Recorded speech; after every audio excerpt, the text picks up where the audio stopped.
Hey everybody, it's John again. Listen, I'm here with another episode another step in my journey of challenging everything that I believe as a Christian. I'm challenging everything, even the existence of God. And so here we are in part two, doing exactly that.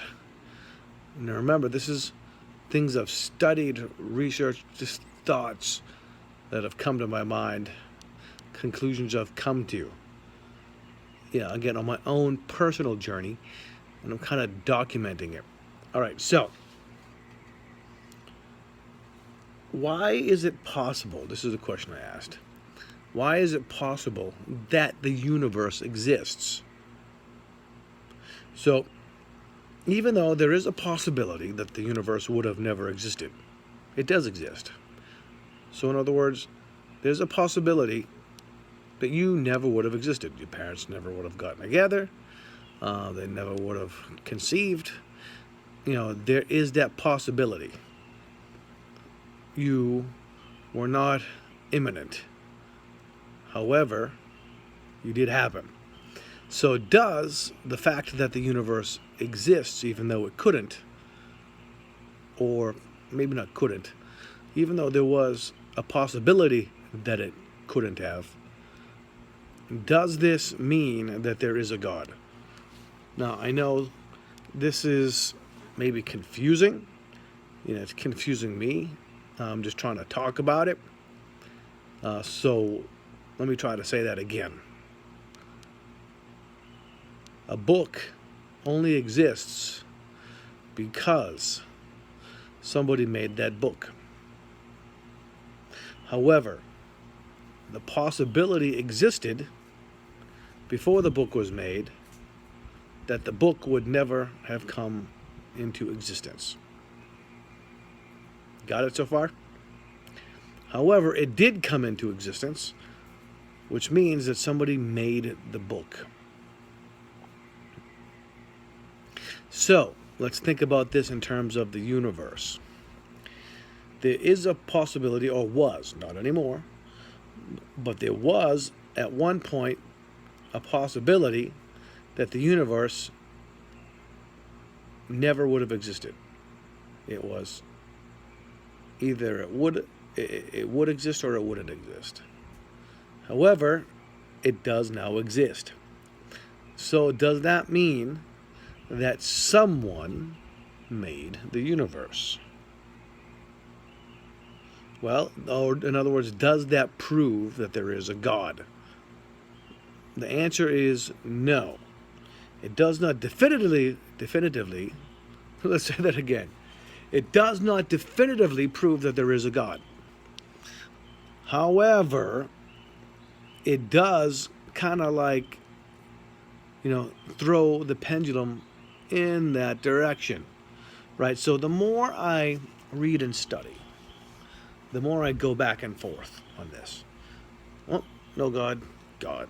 No God, God. Now, as of now, I am still a Bible-believing Christian. I believe in Jesus Christ. I believe in creation. How, objectively speaking, though, there are things that I've studied and looked at and went, my gosh. Let me question some of the things that I've believed or thought. So, does the fact that the universe exists prove that there's a God? No. However, it does diminish the possibility that there isn't a God. If that makes sense. So then the next question is it possible that something not living, breathing, thinking, in other words, animate. So when we say, an animate or inanimate object, we're talking about things that are alive or not alive. So can something that's not alive produce something that is? Can an inanimate object produce an animate object? So Christians have told people for years that an inanimate object cannot produce an animate object. It's just a law. It's a scientific law. However, the more I research that, the more I have questions about that. Until I found something that I've never heard before. And I'm sure there are a lot of people out there who have heard of this, but I haven't. So, creationists will say, no, it's not possible for something non-living to produce something that's living. Now, I can say that in at least some circumstances, we can say that this is true. Right? In other words, if I put two rocks together, I'm not going to get another rock, no matter how long I leave them together. If I put two chairs together, I'm not going to get another chair, no matter how long I leave them together. But what about chemicals? Can chemicals, a certain amount of chemicals, two chemicals, more than two chemicals, come together under the right circumstances and produce a life? Can they produce a life? Because that is different. A chair and a rock are completely different than chemicals. So, what do we say about this? Well, let's see.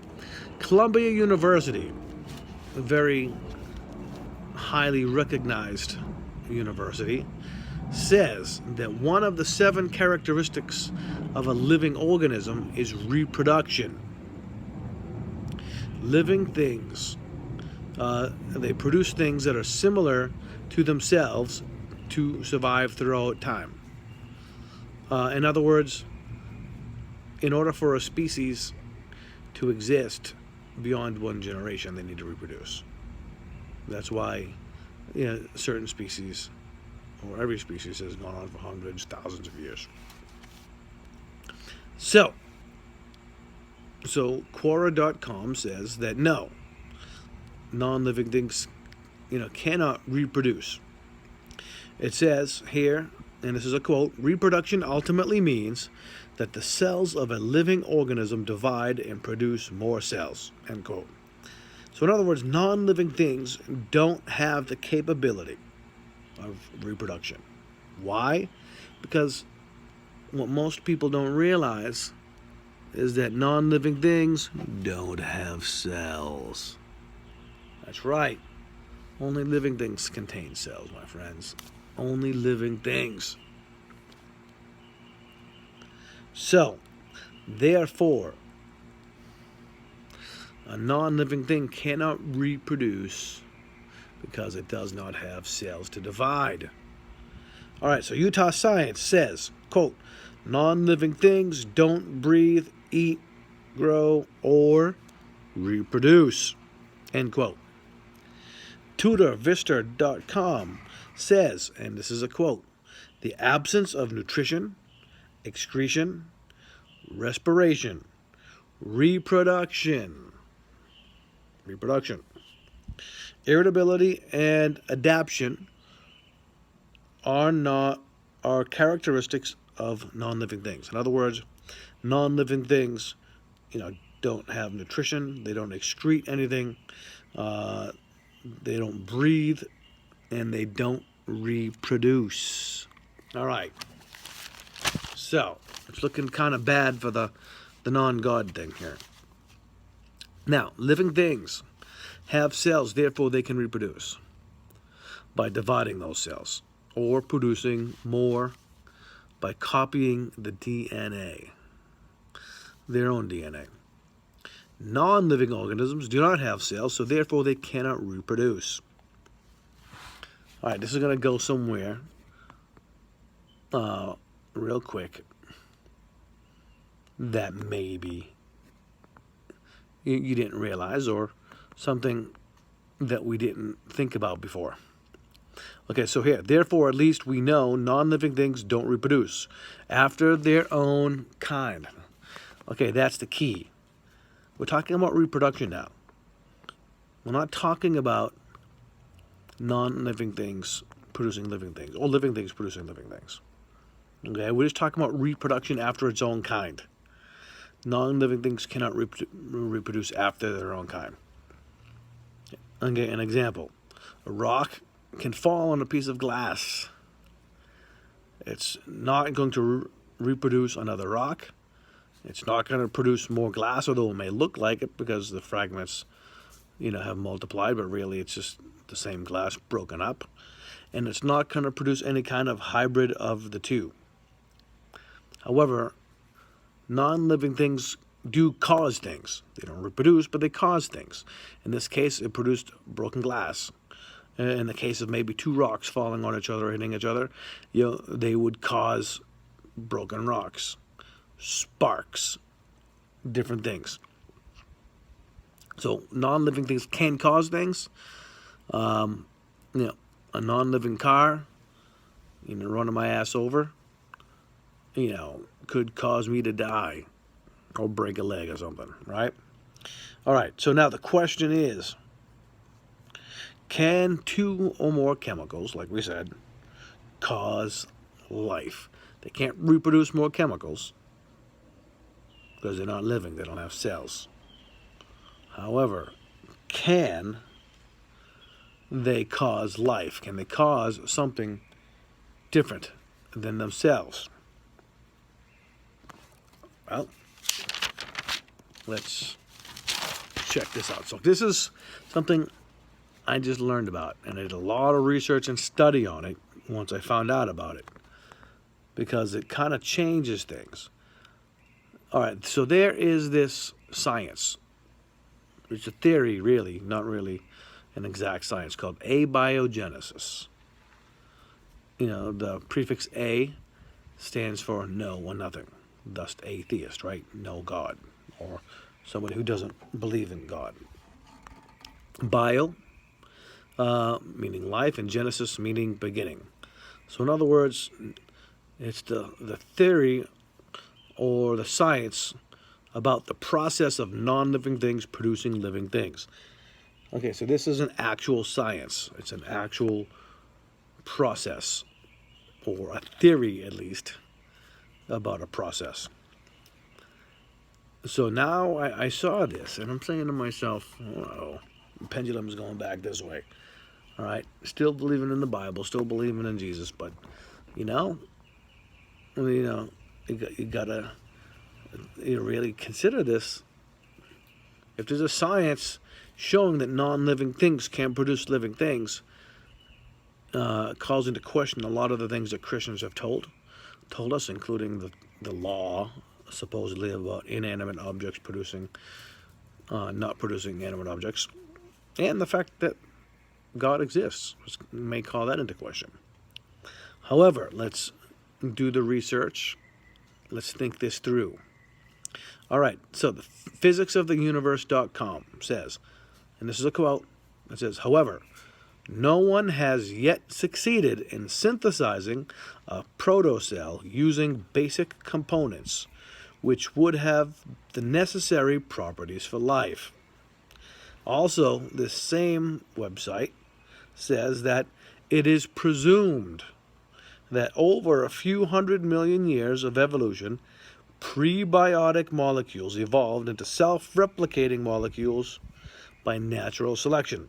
Key word here is pizza. Just kidding. Presumed. The key word here is presumed, my friends. No one can say for sure. And it has not yet been done, and nobody has been able to produce life from nothing and from, non-living things. It's assumed that it can be done. But it's never been done. It's never even been seen to be done in nature. All right.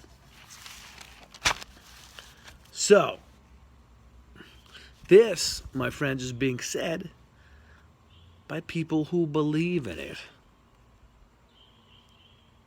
That's like somebody saying, there's no way that the Bible can be true, but yet they say they believe in the Bible. It's a complete contradiction. So, does this so far prove that God exists? I'm going to say no.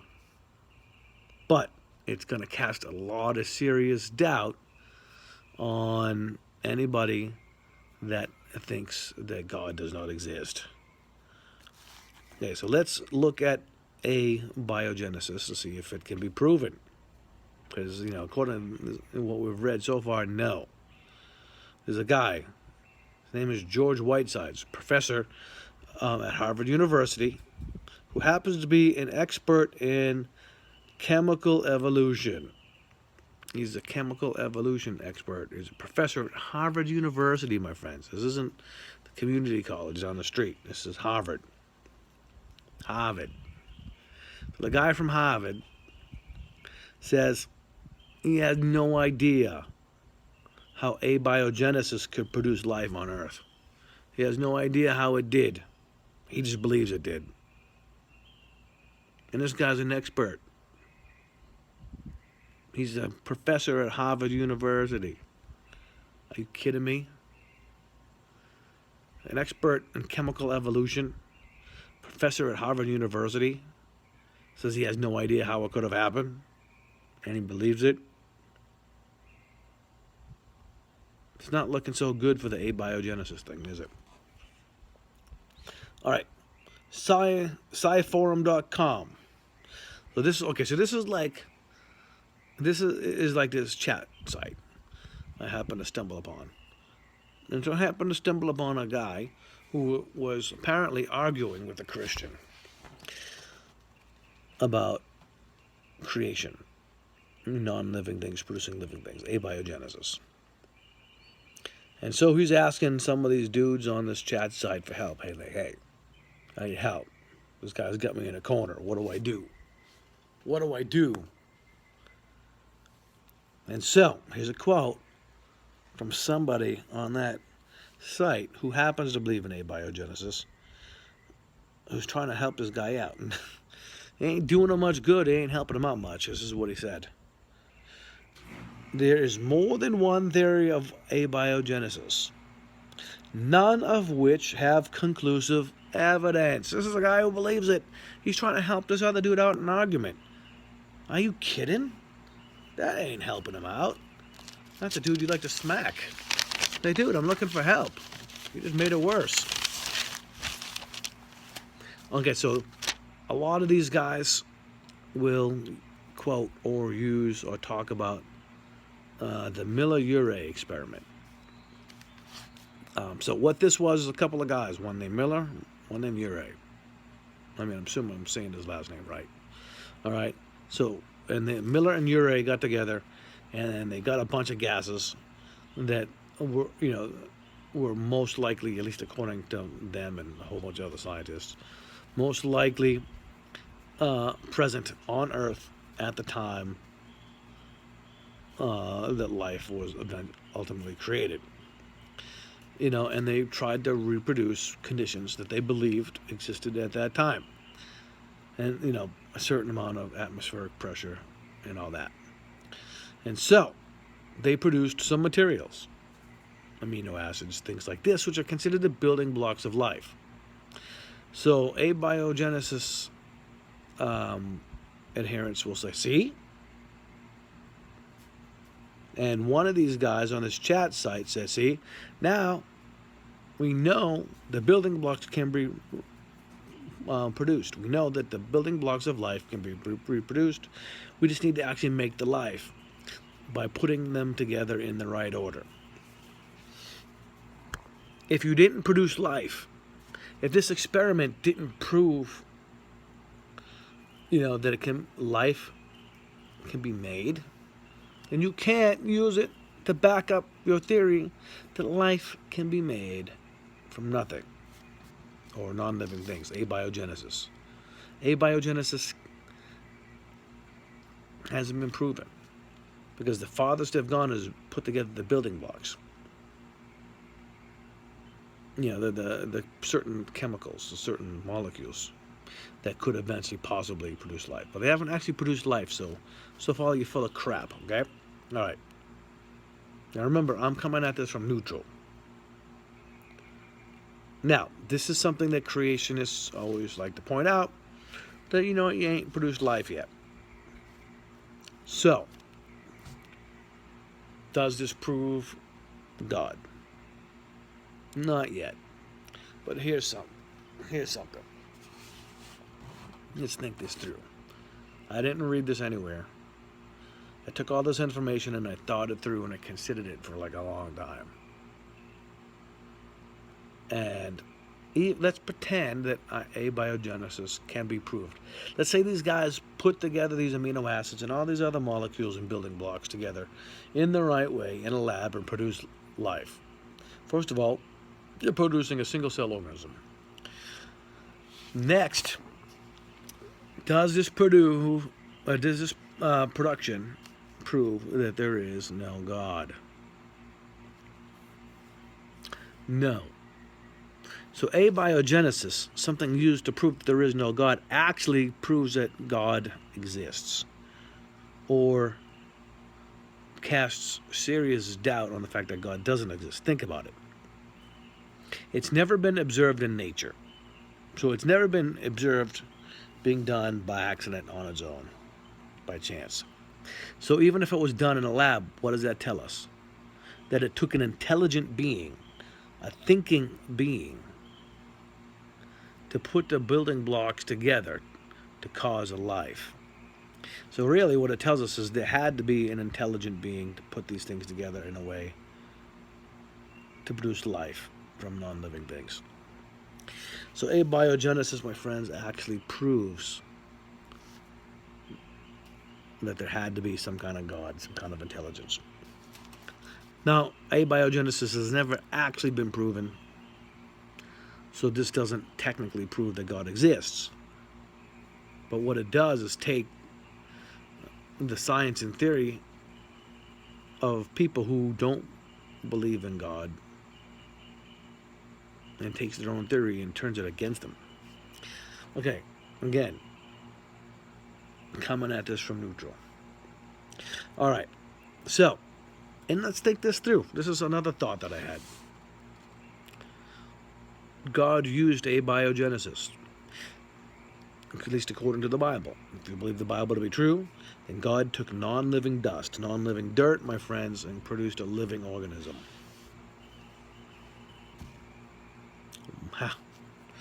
So, again, abiogenesis does nothing except prove that there had to be a God. All right. So,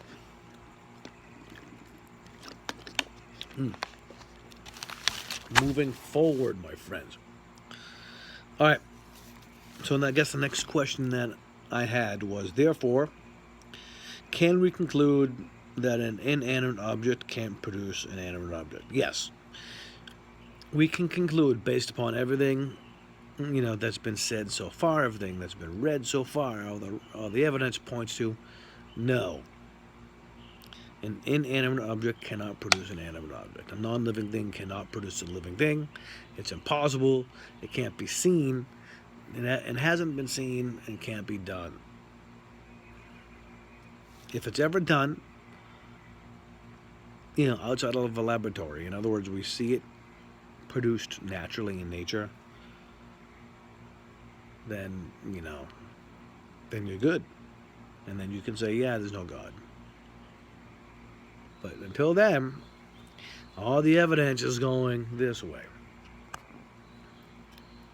Of course, nothing has been absolutely ultimately proven yet.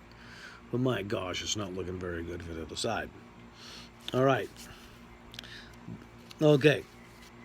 Now, where are we? Okay. So, then.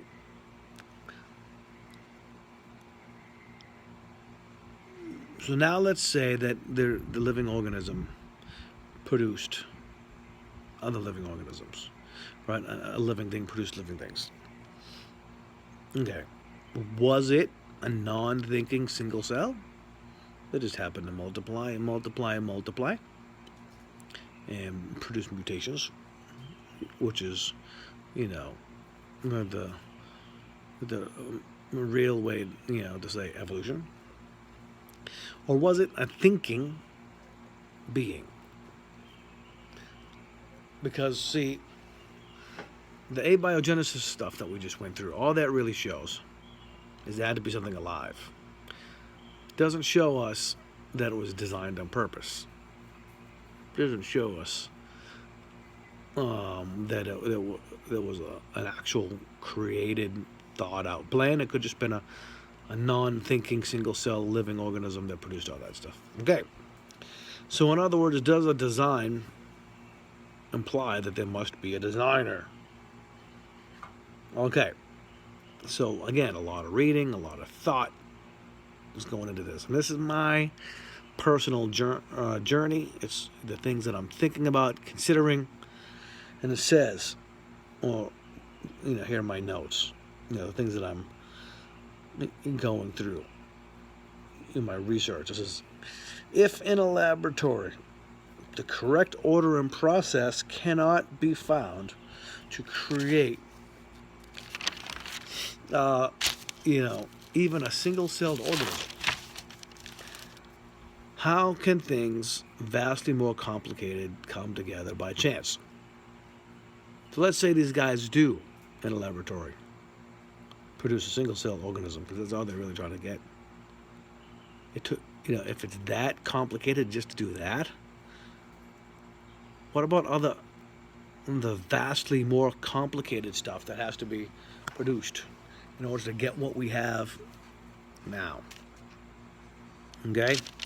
Think about the human eye. This is always a great example. Okay, one human eye has 125 million photoreceptors. One eye. And that's only one part of the process of sight that goes involved in your eye. Okay, these things turn light into electrical signals. All right. What about the rest of the human body, which is far bigger and far more complicated, things like the brain? What about things like photosynthesis? What about things like us breathing in oxygen, breathing out carbon dioxide, and the trees doing the exact opposite? What about the fact that every part of, the environment of the Earth and the universe, if you consider how important the planets and the stars are to our existence here, how they all work together? So not only are there billions and billions of different complicated processes that need to have happened by accident, and they can't even produce a single-celled organism in a laboratory. But not only that, but how are they working together in the perfect way to sustain life? Think about it. The trees didn't call up the people one day and say, hey, give me some carbon dioxide, I'll hook you up with some oxygen. You ain't having, plants and stars and planets and, animals, and rocks. And they're not all calling each other up, have some giant, conference saying, okay, this is your part, if you do this, and I'll do this. They're not coordinating together. And yet, everything relies upon each other and does the perfect thing, the thing that's ultimately necessary for an entire universe to exist. An ecosystem, an environment, things relying upon each other, needing each other to exist. And if you can't even produce a single-celled organism, I can't even see it done accidentally, how the hell do you think that you, my friends, can explain that? So far, on my journey, I am leaning heavily, to the fact that God exists. As a matter of fact, I think at this point I can say that it's firmly planted in my mind that yes, God does exist, and at least that part I wasn't wrong about. However, there's a lot of things I have been wrong about, a lot of things that I didn't realize, a lot of things that I realize Christians are blowing smoke about, that I think I've come across the last couple days or last couple episodes. So, That being said, we're going to continue doing this because this has got a whole lot more. Not only are we going to continue a little bit with maybe one or two more or maybe more episodes on does God exist, but then, who is God? Maybe there's more than one God. Polytheism. Yeah, what religion is right? Is any of them right? All that stuff. And I haven't even started thinking really about where I'm going to go to look that stuff up. So, see you next time. God bless. All right, and I hope this helps you out. Hopes you get you thinking. Hope it sets you on your own journey to figure out and find the truth. Bam.